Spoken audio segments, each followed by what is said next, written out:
Les pensées sont le langage du cerveau. Les sentiments sont le langage du corps. Et comment vous pensez, ainsi que comment vous vous sentez, crée votre état d'être. Personne ne change tant qu'il ne change pas son énergie. Dès que vous commencez à vous sentir complet et reconnaissant, la guérison commence. Au moment où vous commencez à vous sentir abondant, vous générez de la richesse. Quand vous serez amoureux de vous et de la vie, vous attirerez votre succès. Je pense que pour se réveiller, certains d'entre nous ont besoin d'un choc. Je participais à un triathlon à Palm Springs en Californie et j'étais sur une portion de la course à vélo. Une voiture m'a catapulté hors de mon vélo et cela me brisa 6 vertèbres de la colonne vertébrale. Je fis un marché avec moi-même, que si jamais je pouvais marcher à nouveau, je passerais le reste de ma vie à étudier les relations entre l'esprit et le corps, ainsi que l'esprit sur la matière. Nous parlons de votre système nerveux pouvant devenir le meilleur pharmacien du monde. Une fois que les gens commencent à y parvenir et qu'ils réfléchissent à cela, la santé et le bien-être peuvent être aussi infectieux que la maladie. J'aimerais donc voir le monde plus aimant, plus pacifique, plus sain, car quand vous croyez en vous, vous croyez en une possibilité. Et lorsque vous cessez de croire en la possibilité, vous cessez de croire en vous-même. Bonjour, je suis Brian Rose et mon invité d'aujourd'hui est le Dr Joe Dispenza, meilleur auteur du New York Times, conférencier, chercheur et enseignant international. Vos travaux sont à l'intersection de l'épigénétique, des neurosciences et de la physique quantique, motivés par la conviction que chacun de nous a le potentiel de la grandeur. Vous apprenez aux gens à réorganiser leur cerveau et à reconditionner leur corps pour apporter des changements durables. Votre dernier livre, Devenir super conscient, explique comment des gens ordinaires accomplissent des choses extraordinaires. Dr Joe, bienvenue. Merci de m'accueillir, Brian.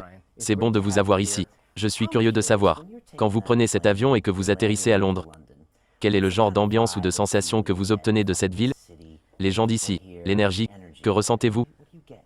Eh bien, il y a 2 villes, je voyage partout dans le monde et il y a 2 villes pour moi, qui ont la qualité unique que lorsque vous atterrissez, vous sentez que vous faites partie de la ville.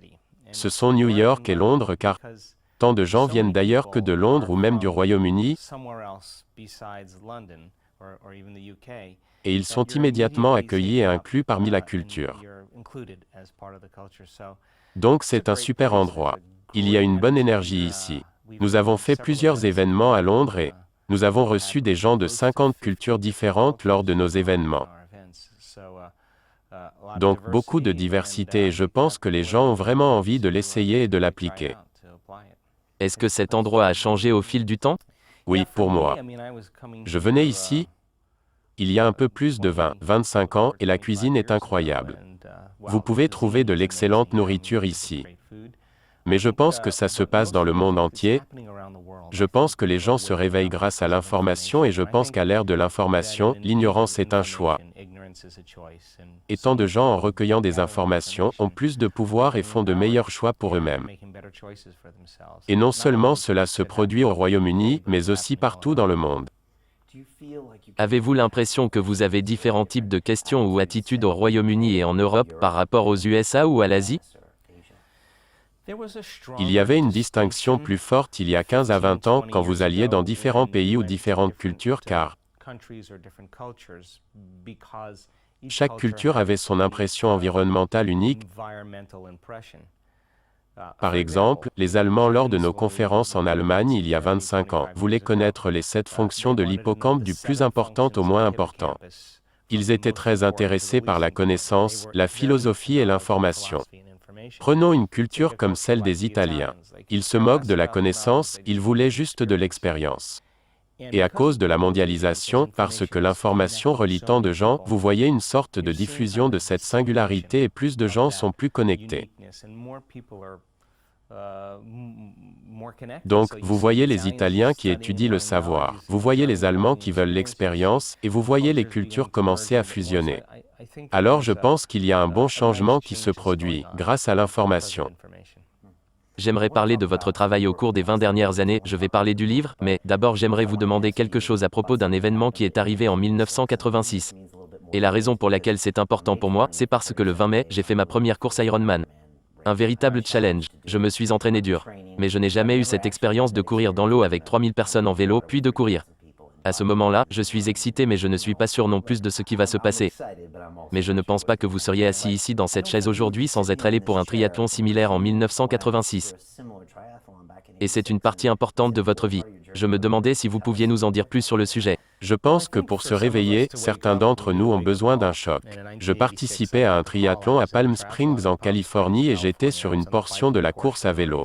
J'étais en train de tourner et il y avait un agent de police sur le côté. Il me faisait signe de la main pour que je prenne le virage et il y avait 2 autres cyclistes et je me suis penché près des cyclistes pour les dépasser. Le problème était que le policier tournait le dos à la circulation. Alors quand j'ai dépassé les cyclistes et que j'ai fait le tour, un 4x4 qui roulait à près de 90 km/h m'a catapulté hors de mon vélo et cela me brisa 6 vertèbres de la colonne vertébrale. Et la compression de la force qui me fit frapper le sol compressa les vertèbres. On appelle ça des fractures de compression. Et quand vous compressez la colonne comme cela, ça doit aller quelque part. Donc, c'est retourné sur ma moelle épinière, et à cause de la façon dont j'ai atterri, et j'ai fléchi très fort en avant, la vertèbre supérieure T8, la thoracique numéro 8, se comprima à plus de 60% et l'arc que la moelle épinière traverse s'est brisé comme un bretzel. J'ai donc eu plusieurs fractures de compression. J'ai eu des fragments d'os sur la moelle épinière et j'avais l'arc neural de la vertèbre T8 brisé. Le protocole typique pour cela est ce qu'on appelle la chirurgie de Harrington, où ils font une laminectomie complète. Ils coupent toutes les parties arrière de vos vertèbres. Dans mon cas, du bas de mon cou jusqu'en bas de ma colonne vertébrale, puis vissent les tiges d'acier inoxydable.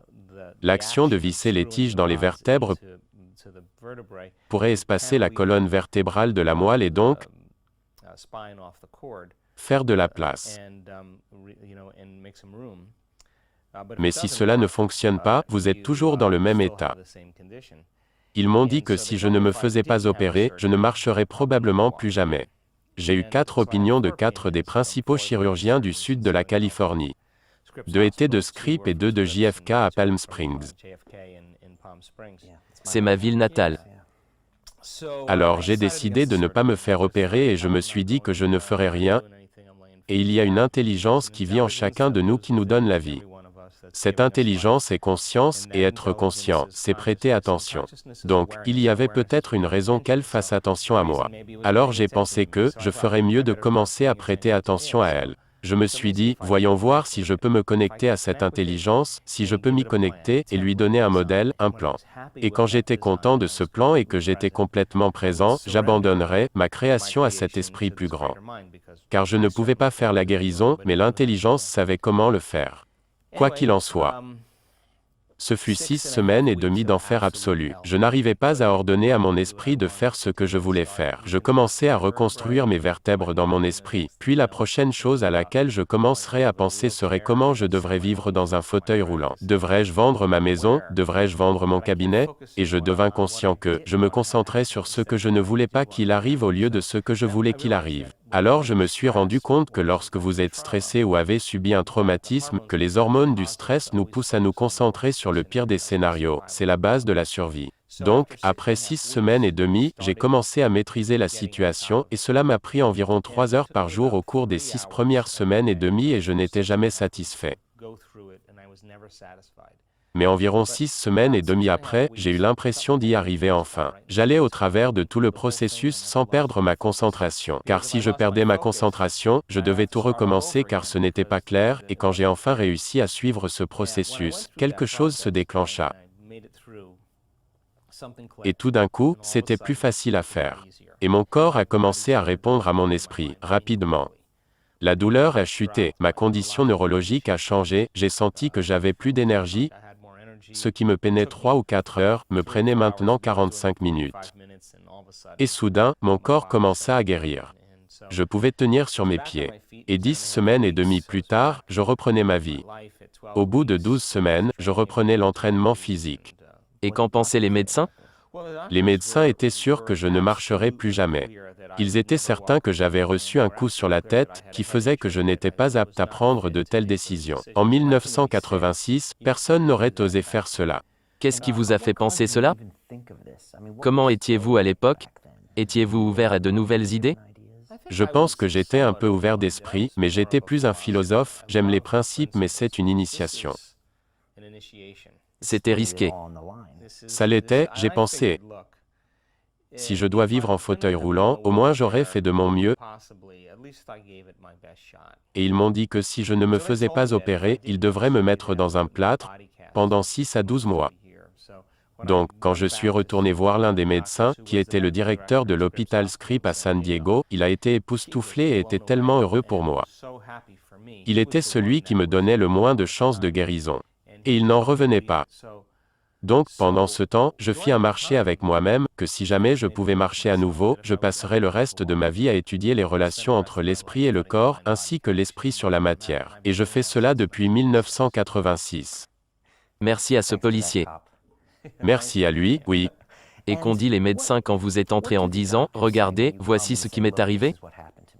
Qu'est-ce que les médecins ont tendance à dire quand vous dites « Regardez cette personne, s'est guérie elle-même avec le pouvoir de l'énergie mentale, par opposition à ce à quoi ils sont formés et qui est correct, ouvrons-le pour voir ce qu'il s'est passé, vous savez, faisons les choses d'un point de vue physiologique. » Bon ok, parlons-en à plusieurs niveaux. Je ne recommande pas à tout le monde de faire ça. En fait, à l'époque, si c'était un patient que je fréquentais, je lui recommanderais la chirurgie de Harrington, car il y avait beaucoup de problèmes.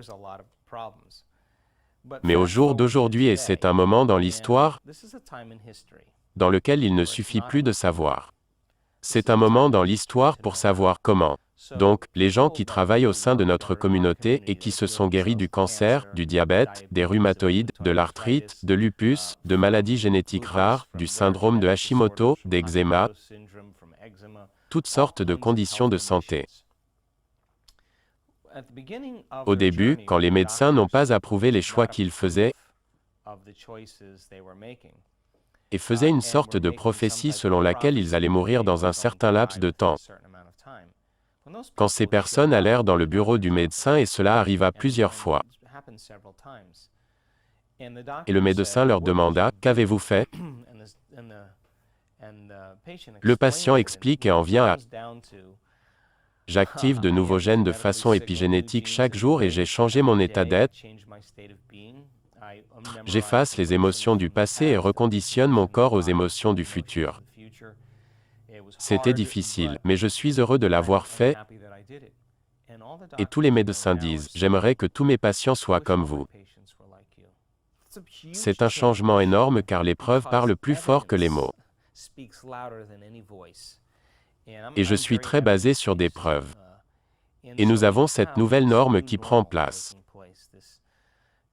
Cette conscience qui commence à se réveiller et qui commence à marquer de plus en plus de gens. Chaque fois que quelqu'un fait cela, c'est une expérience qui se passe sur le terrain et à laquelle les gens peuvent avoir accès. Et je pense que cela se propage dans le monde, et grâce à cela, de plus en plus de gens osent sortir de la norme. Ce qui était autrefois considéré comme imprudent et fou, parce qu'une fois qu'ils ont réussi, ils passent pour un génie, un mystique ou un saint. Les gens sont plus encouragés à le faire aujourd'hui.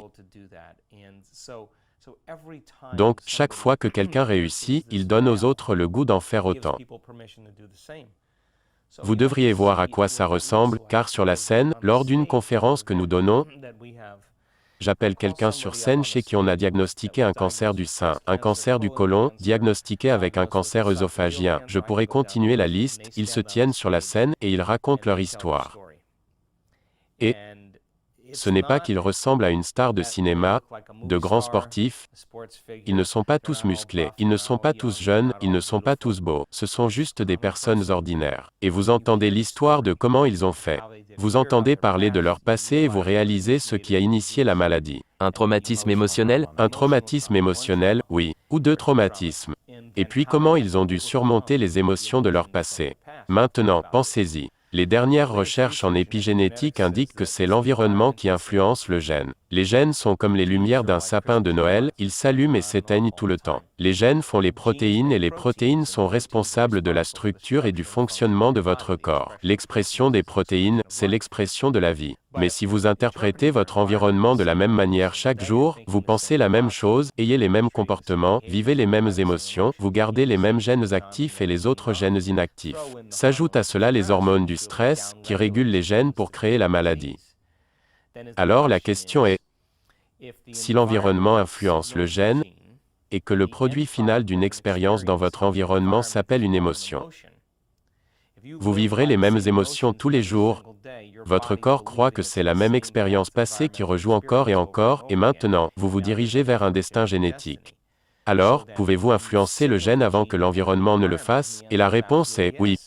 Parce que quand vous commencez à embrasser une émotion élevée et que vous la combinez avec une intention claire, et que vous êtes totalement dans l'instant présent, votre cerveau et votre corps ne savent pas faire la différence entre ce qui se passe à l'extérieur et ce qui se passe à l'intérieur de vous. Votre corps croit que c'est une expérience due à l'environnement extérieur qui génère l'émotion. Et tout à coup, plus l'émotion que vous ressentez est forte, à partir d'un processus interne, plus vous faites attention à la pensée ou à l'image dans votre esprit, vous créez une mémoire à long terme. Et soudainement, vous commencez à faire baisser le gène de la maladie et à rehausser le gène de la santé. Et le gène commence à produire une nouvelle protéine, qui commence à fabriquer une nouvelle hormone, ou chimie. Ou l'expression d'un nouveau processus chimique qui commencera à affecter d'autres systèmes du corps.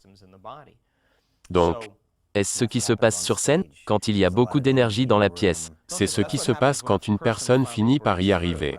Et cela peut arriver? Cela peut arriver lors de nos conventions, mais ce pourrait être une personne à qui il aura fallu 2 ans pour y arriver. Mais les preuves suggèrent que des conditions aiguës. La médecine est tellement bien pour les conditions aiguës. Si vous vous cassez le bras ou avez une appendicite, vous n'irez pas chez un acupuncteur. Vous irez recevoir des soins immédiats. Une condition chronique exige un changement de mode de vie, ce qui signifie que vous devez commencer à faire des choix différents. Vous devez commencer à examiner la façon dont vous vivez votre vie, les choix que vous faites et ce que vous pensez. Et comment vous gérez vos émotions. Alors, la beauté de la chose, c'est que, de la même façon que l'infection se propage et crée la maladie, une fois que les gens commencent à percer et qu'ils réfléchissent à cela, la santé et le bien-être peut être aussi contagieux que la maladie et nous le voyons arriver. Donc, ces médecins souhaiteraient pouvoir prescrire ceci à leurs patients, car ils voient les résultats, mais ils ne peuvent pas prescrire cela à un patient. Le patient doit vraiment venir à vous et vraiment y croire pour que cela se produise. Bien sûr, et comme je l'ai dit, ce n'est pas pour tout le monde car, après avoir effectué 8500 scanners du cerveau, je peux vous dire que vous et moi sommes à notre meilleur quand nous allons au-delà de nous-mêmes. Aller au-delà de vous-même est le travail. Donc, un médecin qui voit une personne faire de grands progrès car ils managent leurs émotions, qu'ils font attention à ce qu'ils pensent, font de meilleurs choix, et qu'ils ne sont pas dans une spirale autodestructrice. Maintenant, les médecins qui sont devenus mes collègues disent « Quoi que vous fassiez, continuez de le faire, car cela rend notre travail plus facile. » Alors les médicaments qu'ils administrent parfois ne soignent pas la maladie. Cela aide vraiment la personne à maintenir une certaine qualité de vie ou de santé peut-être, mais nous parlons de votre système nerveux devenant le meilleur pharmacien au monde. Car quand vous vous rendez compte que vous pouvez faire votre propre pharmacie de produits chimiques comme n'importe quel médicament que vous prendriez, juste en changeant ce que vous ressentez et pensez, oh, une personne devient tout à coup puissante et nos pratiquants peuvent le faire. Donc, vous avez écrit un livre sur l'effet placebo. Était-ce la première fois que vous avez commencé à penser à ce concept? Eh bien, j'ai écrit sur le placebo car j'ai été fasciné par l'idée que vous pouvez donner à quelqu'un une pilule de sucre, une injection saline ou effectuer une fausse chirurgie ou traitement, et un certain pourcentage de ces gens qui vont accepter, croire et s'abandonner à leurs pensées, qu'ils reçoivent réellement la bonne substance ou traitement, commencent systématiquement à programmer leur système nerveux autonome pour fabriquer les bons produits chimiques égaux aux substances qu'ils croient qu'ils prennent. Alors, la question se pose, est-ce le placebo inerte qui guérit ou est-ce la capacité innée du corps à guérir par la pensée? Car cette pilule est un symbole de possibilité. Le médecin dit, c'est un super nouveau médicament, ça va vous aider pour la dépression, et la personne commence à penser à l'idée qu'elle pourrait aller mieux. Ils choisissent une nouvelle possibilité dans le champ quantique. Et soudain, certaines personnes deviennent enthousiastes et se sentent remplies d'optimisme ou inspirées par Dieu. Ils commencent à changer leur état émotionnel. Ils combinent une intention claire avec une émotion élevée et ils changent leur état d'être. Et soudainement, j'ai réalisé, avez-vous besoin de la pilule de sucre? Avez-vous besoin de l'injection saline, ou pouvez-vous enseigner à une personne, au lieu de mettre leur foi et leur croyance dans quelque chose d'extérieur à eux? Ce qui créerait la guérison en changeant leur état d'esprit. Peuvent-ils simplement sélectionner une nouvelle possibilité dans le champ quantique au lieu de se concentrer sur le connu? Et revisiter cette possibilité inconnue tous les jours jusqu'à ce que ça devienne le connu? Vous verrez des gens dont la dépression va disparaître, leur anxiété disparaître. Ils n'utilisent plus le placebo, ils guérissent en changeant leur état intérieur. C'est donc à ce moment-là que nous avons commencé à constater ces changements. Avant que j'écrive sur le placebo, c'était un terrain glissant. C'est pourquoi j'ai commencé à mesurer tout le cerveau. Faire des scanners de cerveau et des moniteurs HRV, des tests sur la génétique et le système immunitaire, des tests de chromosomes, car nous savons maintenant que c'est possible. Donc, une personne n'a pas besoin d'une substance externe, elle peut entrer dans un état d'être sans elle. Alors je me suis dit, maintenant que je comprends le principe du placebo, je pourrais l'enseigner encore mieux. Et en effet, vous le pouvez.